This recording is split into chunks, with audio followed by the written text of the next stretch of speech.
Welcome to Sam's Salon. This is the, what do you call it, beta test of the new underground stage in the lobby. And the new wooden floor. See what the sound is like. It feels better. It feels a little cleaner right now to me. Sound-wise, well, yeah, it is cleaner, but sound-wise, I mean. I think it's because of the walls. So anyway, welcome. Tonight's salon is about the Russian soul, S-O-U-L. And my guests are, and I'm going to start at the far left. Maria, I'm going to try your name, and I'm going to apologize. ESZHEVSKAYA. What's close? Yeah, really. Okay. You can tell us how to say it. Yeah, in a minute. Maria's earned a master's degree in history and art program at St. Petersburg State University in Russia. She taught art history at multiple schools, worked as a guide at the Hermitage Museum in St. Petersburg and in the U.S. For the San Diego Russian School, she created a course in Russian literature, seeking to identify the cultural value of each writer and inspire students to want to read Russian literature. She also teaches an art history course for children, teaching them to critically analyze visual artistic pieces. Welcome, thank you for coming. And the center is STEVEN CASSEDY, is a professor of Slavic and Comparative Literature, the director of Eleanor Roosevelt College Making of the Modern World, a course sequence in world civilization, and associate dean of graduate studies at UCSD. His teaching and research interests include Russian literature, other Western European literatures, intellectual history of the West, and Russian-Jewish and American-Jewish cultural history. Welcome, thank you for being here. Thank you. And DARIA SHEMBEL, did I say that close enough? Yes. DARIA earned her PhD in Slavic Studies and in film from the University of Southern California. Since 2005, she's been teaching Russian, European Studies, New Media, and Film at San Diego State University. Her primary academic interests lie in Soviet and European film theories and histories, new media / old media, oh my goodness, historiography. You wrote that word, historiography? Welcome. Russian modernism with an emphasis on poetry and visual culture and global European and Eastern European media. And you are from Moscow. And Maria is from St. Petersburg. And where are you from, Stephen? Great Neck, New York. Great Neck, New York. Close enough? There we go. Okay, so yes, everybody's here. So I asked my guests, I'm trying something a little different here, asking each of them to, and I love this now that I have two Russians with me. Answer this question really briefly. What made you fall in love with Russian culture? That may be a weird question for you two, or raised as Russian. Or what do you find most unique and delicious about the Russian soul? What do you find most unique and delicious about the Russian soul? So, Maria, would you like to answer one of those questions? No, go ahead. Yes. Well, I can start with Stephen if you'd like. Yes, please. Okay. Sure. Well, I have a kind of odd story. Great. The falling in love with Russian culture, if it was really falling in love, had to do with a Jewish grandfather who was the son of a rabbi and grew up in Lithuania, which in those days was Russian Empire. So love for the Russians is maybe an odd concept for the son of a rabbi growing up in Lithuania. But he told me a story, I think toward the end of my college years. Much of it is probably not true, not because he was lying, but because he remembered things wrong. He claimed that an older Gentile boy had taught him to read Russian. So I think he was confusing himself with Abe Kahn, who was the editor-in-chief of The Forward for many years, because that is a true story about him. He claimed further that he learned Russian well enough in 2 years to read all of Anna Karenina in the original language, which cannot possibly be true. It's the only thing he said he read, but he had a poem memorized. So we're talking 60 years later, when he was in his 80s, and he could recite that thing from memory. And I have no idea, I don't remember it now, and back then I ran it by Russian professors and nobody had ever heard it. But when he told the story, I said, it's my destiny to learn this language and to get involved with it. But it did not necessarily come with love for Russian culture on his side. It was something about the the ideas and being literary and being able to recite a poem and being able to say that you had read Anna Karenina in the original language, even though you probably read it in English translation. So that's how I came to do it. I learned Russian after my undergraduate years and continued in graduate school and ended up with this job at UCSD, which was a nice thing. Great, thank you. So, Maria, you ready? You want to try it? You want to try it? Okay. I can't ask you this question in Russian. Let me try Daria. I'll ask you, what do you find most delicious about the Russian soul? Well, first of all, the Russian soul has been doing so great recently that A little closer to your mouth. right. Yeah. Russian soul. Yeah, over the events, the political events of the last year. It's a very timely discussion. So it annexed with impunity the part of sovereign state. Yes, it through a number of cyber attacks. Yeah, we know. Allegedly. We know, but I want to know what you find delicious about the Anyway, Russian yeah, soul. so the Russian soul, We know what first it of all, it's so many volumes are dedicated to that. I think Russia itself has been preoccupied with the difference from the Western world since possibly since the origin of the writing. Russian soul, well, definitely it's evasive, elusive, almost mysterious quality. Every time you try to define it, it slips away. Every time the Russian government tries to use it for ideological purposes, it slips away either. You're saying the Russian government uses the Russian soul for absolutely, yes, to emphasize the exceptionality of the Russian people, to emphasize the superiority, recently even, unfortunately, racial purity, xenophobia. So, all right. So, but now let's not talk about negative things. Russian soul, positive. Okay. So, it's very well expressed in Dostoyevsky. So, going beyond reason. So, in Dostoyevsky's The Notes of Underground, there is a formula: 2 multiplied by 2 is equal 4. But that formula stands for everything negative: for the rational, for self-interest, for egotistic, for determinism. But then he proposes another formula, which is 2 multiplied by 2 is equal to 5. And that is something beautiful, yeah, for him. So this stands for paradox, this stands for creativity, imagination, life itself. So going beyond reason, I think this is one of the things that I like about Russians then, and extremes, lack of moderation, extremes in everything. So there is no middle ground, love or hate only. Or love and hate simultaneously, as Virginia Woolf pointed out in her essay, The Russian Point of View. Yeah, it's, so this duality of the Russian character, definitely. Okay, good.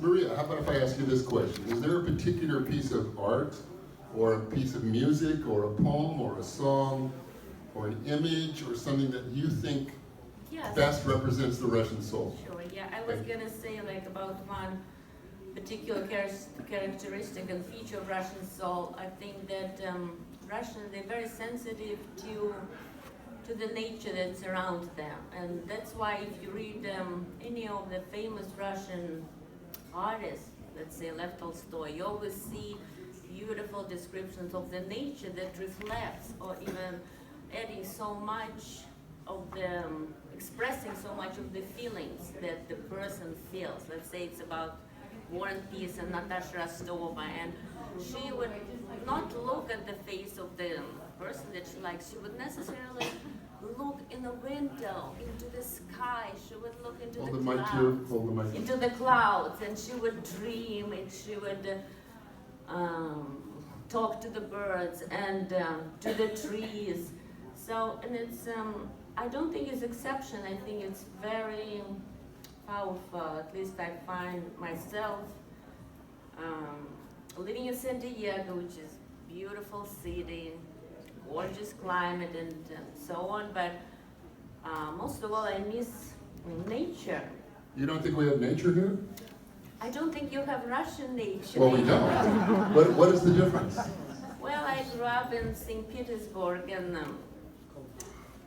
it's not about cold, it's about the trees, the lakes, the river. It's about the color of the sky, the clouds. It's about the wind. It's everything that connected to your soul. That's why living in San Diego, I'm here lived last 15 years, and I love it, and I'm very appreciative to the country and to the city. But I miss it. I feel that part of my soul left there because it's different surrounding. Part of my soul stayed in Russia? Part of your soul is in Russia? Yeah, because of this nature. And I don't think it's specific for me. It's specific for Lev Tolstoy, for all his heroes. If you read Pushkin, his poetry, or Eugene Onegin, and the main heroine is Tatiana. You probably heard the opera by Tchaikovsky.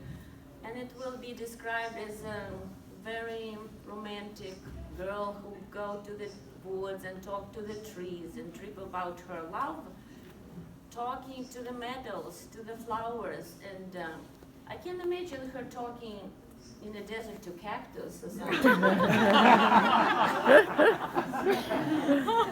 I understand what you mean. Yeah, I don't know what to say to that, actually. Yeah. And the same with the Tchaikovsky. So today we hear about Tchaikovsky, and one of the pieces that Tchaikovsky wrote, and since I was a childhood, I heard these seasons, his little, and one of them is October. And it's like, it's so sad, but it talks to me. It talks about St. Petersburg, about the clouds, the nature, about the wind, about whatever you dream in your life, and it always will be a tree. So, would you say you don't run into anything like that in American culture? You don't run into something like that that's sad in American culture? Well, I think what I know about America country, it's more set up to be optimistic, very business-like. Let's put your feelings behind and talk about business. Let's set the goal, and then step by step, let's reach the goal. You don't have time to look at the clouds. You also talk about just a knowledge of an appreciation for nature. When Nabokov came to this country and taught, he was not in San Diego, thank God for him, but in the Northeast, he was staggered at the ignorance that his students had of their surroundings. They didn't know what kind of tree this was over here, an elm or a maple. And that just shocked him. He thought that was just a horrendous failing on the part of his American students. You feel like really separated right away. When we first came with my husband, he's biologist. He was shocked. I said, like, isn't it beautiful? Look around. And he was like, I don't know the name of any trees. What can I tell you? I said, so what? He said, like, I don't know what to say. I can't connect with the nature. I said, let's ask people on the street. I'm sure they know. And we start stopping people, and they're like, what are you talking about? Who cares? It's a beautiful tree. Let's go further. That's true. Most of the people I know couldn't tell you what the trees are, probably in San Diego. Amazing. Wow. Yeah. Stephen, is there some particular poem or song or image or historical event that for you best represents the Russian soul? Well, the one that comes to mind I can't explain, and it'll take me 3 seconds to pronounce the name, but I can't tell you why. It's Rachmaninoff's Vocalise. You all know that? Say it one more time. Yeah, Vocalise by Rachmaninoff. It's a song for soprano, Okay. and it's a vocalise, so it doesn't have words. It's accompanied on the piano or by orchestra. And if you can hear my voice tonight, you know I can't possibly begin to sing it. But that's something that comes to mind, and I can't begin to explain why. It's something about the harmonies, the minor key. But I can give you a better example that I can talk about at more length that has to do with Tchaikovsky. Okay. Okay. We were talking about Eugene Onegin, the novel in verse by Pushkin, which was written in the 1820s and early 1830s. And as you all know, Tchaikovsky wrote an opera based on that novel, changed the story quite a bit. At the very end of the novel, the heroine, this Tatiana Sergeyevna, who has been in love with the hero all of her life, is now married to probably a much older man whom she clearly does not love. Eugene comes back, gets down on his knees, and begs her to do the proper thing in aristocratic society, which is, hey, let's have an affair. Everybody does it. You know, adultery is cool, it's awesome, let's just go for it. You're paraphrasing, of course, right? Yeah. Closing Yes. credits, we hear the jangling of the spurs of the elderly husband as he comes down the hall, and that's the end. So the curtain drops, or the closing credits are there, and we don't know what will happen later. So what does happen? She says, oh yeah, of course I will run off with you, or she sticks to what she just said, which is, sorry, I'm married, I can't do it. It's up to us to figure out what to do with that. So at the end of his life, Dostoyevsky gives a speech to a huge gathering in Moscow, to the lovers of Russian literature, and his subject is Pushkin. And he explained the genius, the prophetic vision of Pushkin consisted in his giving this female character a moral calculus that she decided in a proper Russian way, which is never ever to purchase for yourself a world of happiness from the suffering of another human being. It's a complete misreading of Pushkin, not that I know the correct one. It's not there any place in Pushkin, but it's Russian in the sense that when Dostoevsky came up with the idea that it's Russian, that for him is the Russian soul. One reads that Tchaikovsky, on hearing about the speech, he was not present for the event, decided to go back and change his interpretation of the end of the story for purposes of presenting the opera. But the story and the revision of it by Dostoevsky somehow has always struck me, and I'm the guy on the stage who's not Russian, but it's always struck me as something that's kind of peculiarly Russian and speaks to whatever we want to conceive of as the Russian soul. I don't know if you Thank agree. you. Daria, yes. Is that, Talk to the audience. yes, of course. So yes, of course we know that the Russian soul is approached through classical literature, Tolstoy, Dostoevsky. Why don't we have such renowned philosophers? Because all our philosophy went to our literature, right? But it's also appropriate to approach Russian soul through Russian fairy tales. Yeah, if you look at the archetypal Russian character, Ivan the Fool, so how he spends most of his time, he basically is napping on the heating stove. His mama is cooking for him and takes care of the household, so the only time he gets up is to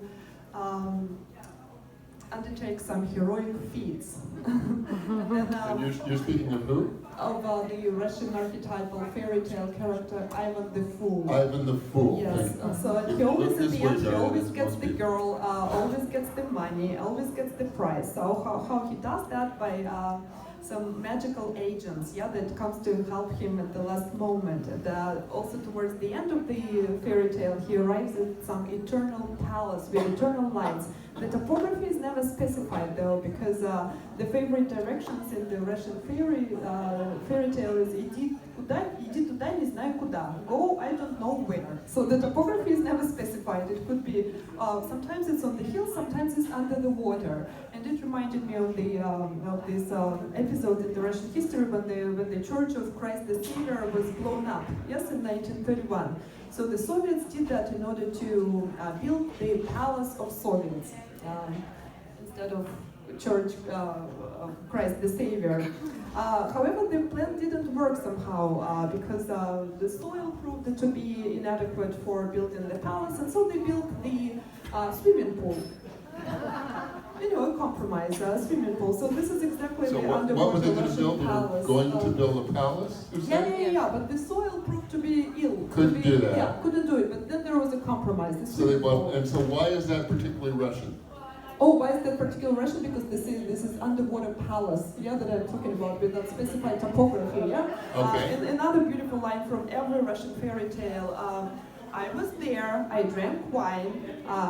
everything poured down my whiskers, but nothing landed in my mouth. So the narrator, Let's say that one more time.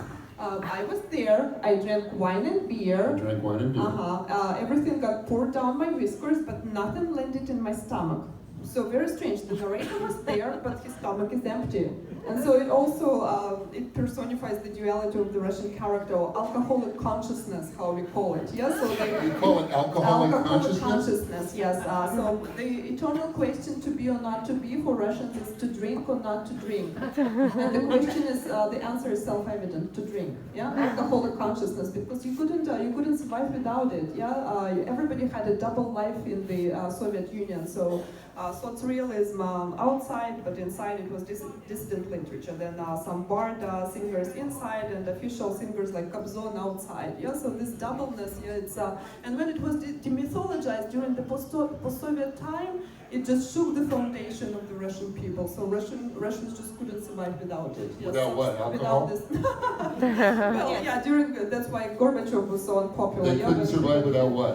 Without this doubleness in their life, yeah, without this, when all the borders are blurred between false and true, between drunk and sober, yeah. So what's on the drunkards? No, what's on this sober person's mind is on the drunkard's tongue. Yeah, but the thing is that two people, the two are one. Yeah, the reality is. Like that. Okay, I'll let Maria want to say something. You want to say something? Go ahead. Yeah, I am. Hold your mic to your mouth. Yeah, I was gonna say that was it positive about Russia? Yeah, what you were saying. It's complicated. Her what she's saying is very complicated. Yeah, I wanted, if we're talking about Russian soul, I wanted to mention that the first Russian soul, actually, it was it's a very old. It's very old. It's not about Soviet. The Russian soul. Oh, of course, yeah. It's 2,000 about years the old. ancient peasant commune. Yes. I mean, well, I think it's a mythological construct. Yeah, because suddenly the peasant was the repository of all virtues in the world. Yeah, because Russians wanted to demarcate themselves from the West, from the evils of the industrial society. Yeah, so everything rational, everything materialistic was bad, and suddenly this peasant. Okay, hold on. Look, she's got the floor. I know you got a lot to say, but she was talking. Yeah, I understood that today we're trying to talk positive, right? Because It's okay. You can talk whatever you want, but I want you to talk. Let her talk, Daria. Let her talk. Let her talk. No, I was trying to go back to the old times when Russia was not even there, where it was just formations, and just take a look at the circumstances, geographical circumstances. If we're here trying to find out what is something special about Russians, so we can say that geographically, Russian, Slav or Russians, Slavic, they were between two huge powers historically, right? From the West, it was Europe, all the European countries, they were trying to conquer it with the religion, with the Catholicism, with different, before the Catholicism, a lot of powers, and from the East. So Russians, as one of the famous poets would say, they were for centuries between these two powers, crashing them on both sides. So I think that, looking historically, this might be one of the huge influences that might be forming one of the features, let's say one of the features that it was always multicultural, it was always open to circumstances where, yes, you have to fight, yes, you have to protect. But historically, again, it's well-known fact, Russians were not good warriors. They didn't want to fight. That's why they invited Vikings to come from the north and help them. Actually, to be like, let's say, you good at fighting, please come and help us, and we continue with our meadows, with our cows, and do something peaceful. So, and it happened to be a multicultural country. And I think before Soviet, it's just, let's say, 70 years. Okay, great. Very small I'm period of going to time. move to another question. I'm going to ask you, I'm going to start with you, Steve. To what degree Americans have an accurate image of the Russian soul? To what degree do Americans have an accurate image of the Russian soul?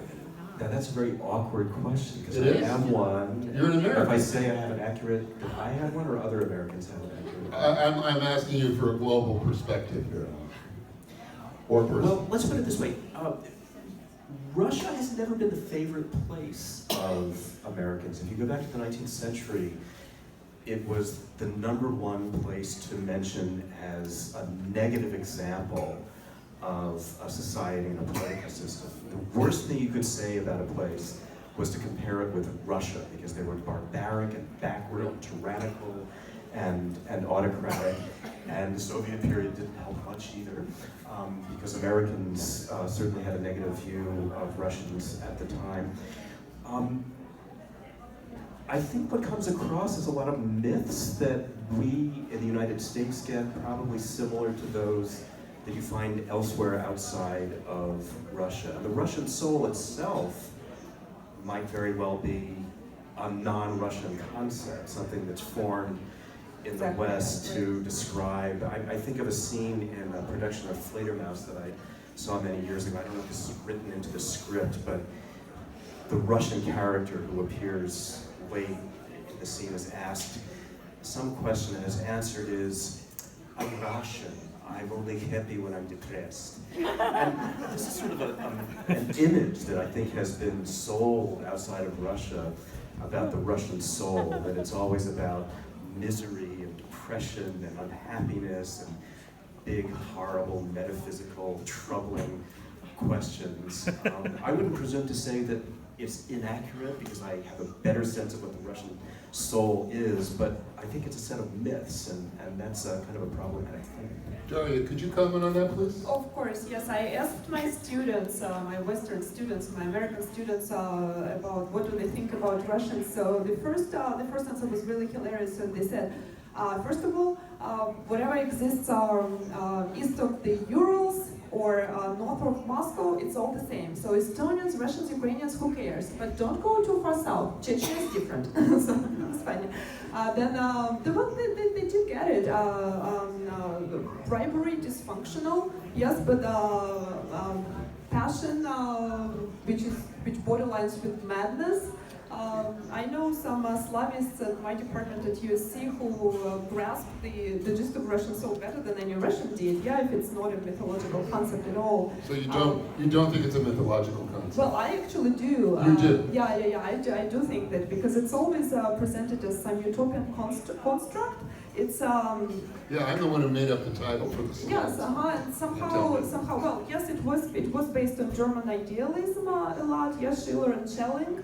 Of course, all major Russian writers elaborated on it, yeah, but the concept itself, somehow, but Russians were preoccupied with that demarcation all the time. Somehow they thought that this difference with the West, it doesn't just set them apart, but it makes them superior.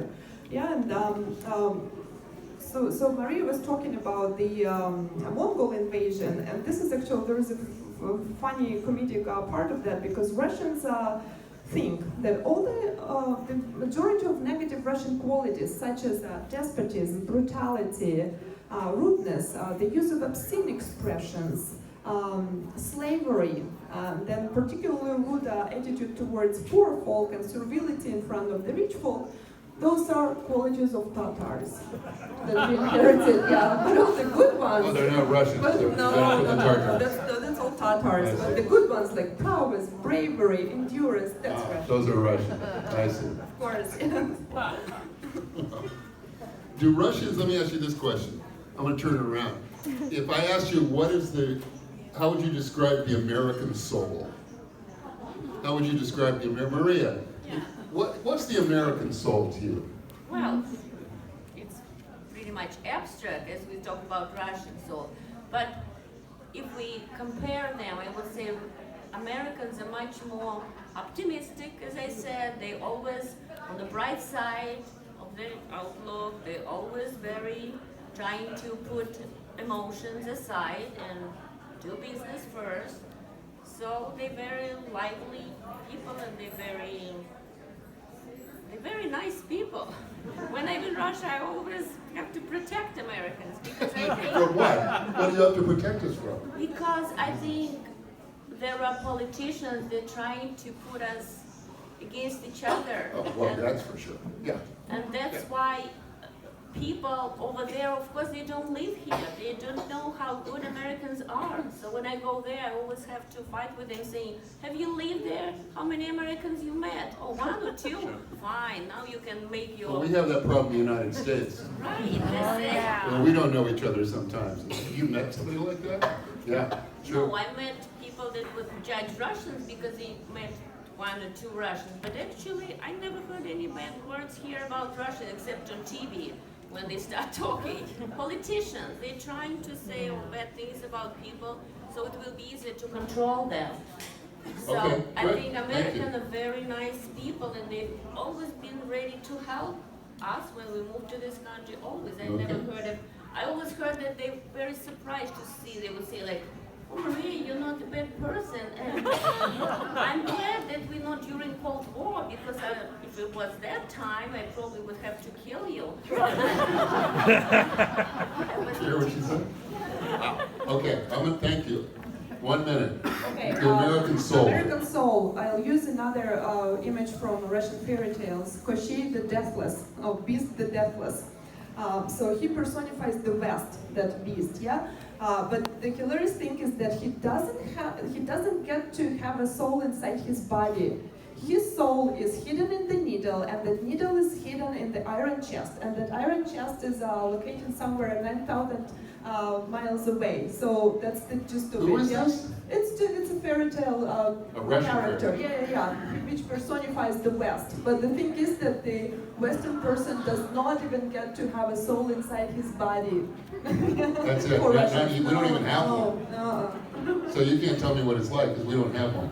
That's what Russian fairy tales. No, I get it. Wow. It's not inside your body. Maybe it is somewhere. maybe it's in but an not iron inside chest your somewhere, body. right? Yeah, 9,000 exactly, in the Wow. needle, yeah. May I say something? Yes, quickly. Because of this fairy tale character, there was description of the devil's character. It's not any good person.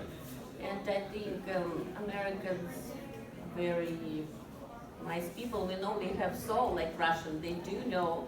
And we know they're very optimistic and very with open mind. And they're very loyal to what they are, and very... I was always impressed how welcome I felt in this country. It was always like fascinating for me. I thought in Russia we used to be international, but only moving here I understood what really international means, with so many cultures really melted together and they getting married, and I never heard a word of discrimination in America. That's lovely. I'm glad you haven't encountered that. No, I really am. So Stephen, so you're the American here, so I'm going to ask you, pretend we're all Russian students or whatever, we're members of a club, and you're asked to describe the American soul to us. How would you do that? We are pragmatic, so you talk about business and getting things done. We promote a morality based on justice over mercy. Justice over mercy. And we're sociable and friendly. We're sociable and friendly.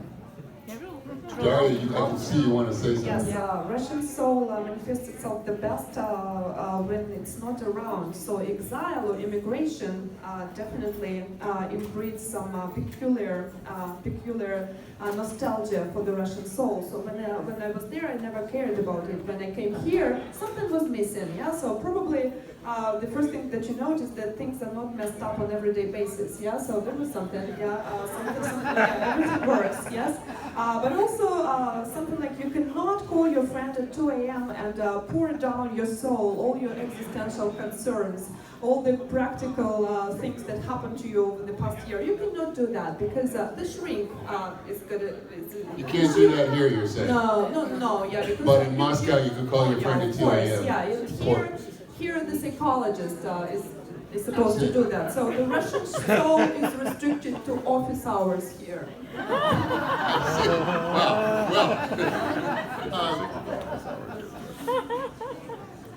This is Sam Salon. I'm Sam. I'm the artistic director of San Diego Repertory Theater for those that haven't met. I host this salon once for every production. This being Tchaikovsky in Russian. This is my guest speaking about the Russian soul.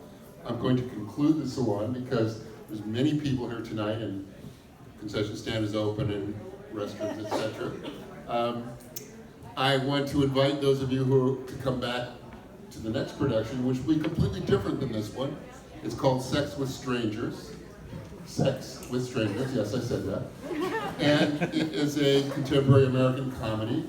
And the salon is called Reading is Sexy.